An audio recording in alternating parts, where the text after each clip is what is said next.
Governor Manoj Sinha ने convention centre Srinagar में Jammu Kashmir finance and account society journal का इफ्तिताह किया। एलजी ने कहा कि मुझे लगता है कि इसको पहले शुरू किया जाना चाहिए था, क्योंकि मालियाती महकमा या शोबा तरक्की में अहम किरदार अदा करता है। फाइनेंस से वाबस्ता अफराद को सराहा जाना चाहिए। एलजी ने कहा कि मालियाती शोबा एक अहम किरदार अदा करता है और खुशहाली की बुनियाद रखता है।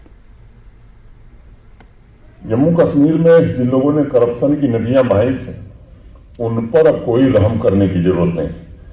चाहे जितनी बयानबाजी कर लें, कानून के अंतर्गत ही काम होगा। दूसरी कोई व्यवस्था यहां नहीं चलने वाली है जब तक नरेंद्र मोदी इस देश में प्रधानमंत्री हैं, जब तक हम लोग, ये हम कहना चाहते हैं। आप सब लोग इस बात के साक्षी हैं कि किस तरह से अनावश्यक रूप से पैसे खर्च होते थे। लंबे समय तक लोगों को इंतजार करना पड़ता था। आदत थी कि प्रोजेक्ट आज शुरू हो रही, समाप्त कब होगी कभी दिखाई नहीं जाता था। बार बार कहने के बावजूद अब धीरे धीरे उस दिशा में हम लोग आगे बढ़ रहे हैं।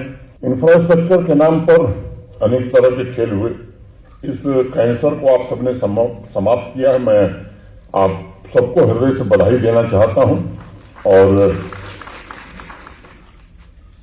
अध्यक्ष महोदय ने कुछ बातें अपने कैडर की कही है। मैं संतोष वैद्या अच्छे अफसर हैं, मैं उम्मीद करता हूं कि जल्दी क्या बेहतर समाधान हो सकता है इस पर आप काम करके रिपोर्ट देंगे।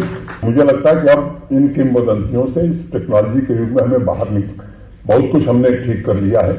और मुझे लगता है कि और इसके साथ ही इस बुलेटिन में फिलहाल इतना ही, लेकिन न्यूज 18 JK पर लगातार बड़ी और अहम खबरों का सिलसिला जारी रहेगा।